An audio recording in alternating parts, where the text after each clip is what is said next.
আসসালামু আলাইকুম। মোবিলোকের সম্মানিত কাস্টমার যাদের জিপিএসটা হোল্ড হয়ে রয়েছে, লোকেশনটা আপডেট নিচ্ছে না, তাদের জন্য এই ভিডিওটা। সবার ১ম এ আমরা এরকম একটা আ যে একটা এসএমএস যাবে আপনার কাছে। এই নিচে লেখা আছে দেখেন। এই যে এই এসএমএসটা যাবে আপনার কাছে server on mobilog.net 6023 comma 0 hash এই এসএমএসটা জাস্ট আমরা কপি করব।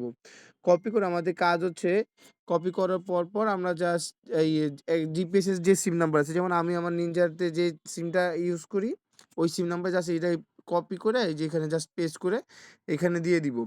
অবশ্যই জিপিএস এর সিমে টাকা থাকতে হবে।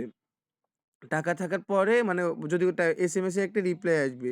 যদি রিপ্লাই না আসে তাহলে ভাববেন যে আপনার জিপিএস এর সিমে টাকা নেই। যে যেমন এখানে লিখছে সার্ভার ওকে অন mobilog.net 6023 আবার কমা দিয়ে আবার হচ্ছে 0 হ্যাঁ, এটা মানে কি ওকে আমার সার্ভারটা ওকে, আমার সার্ভারের সমস্যা ছিল যেটা ওটা সমাধান হয়ে গেছে।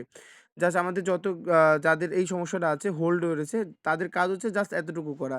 করার পরে আপনি আবার যদি বাইকটা রান করেন আপনার জিপিএসটা তখন দেখবেন আবার রান হয়ে গেছে, ঠিক হয়ে গেছে। জিপিএসটা কোনো কারণে হোল্ড হয়ে রয়েছে, সার্ভারের সাথে কানেক্ট পাচ্ছে না দেখেই সমস্যাটা দিছে। তো এটার সমাধান হচ্ছে এটা, জিপিএস এর সিমে জাস্ট এই এসএমএসটা পাঠায় দিয়া। আর আমরা এসএমএসটা ভিডিওর লিঙ্কের নিচে দিয়ে দিব সবাইকে। আসসালামু আলাইকুম।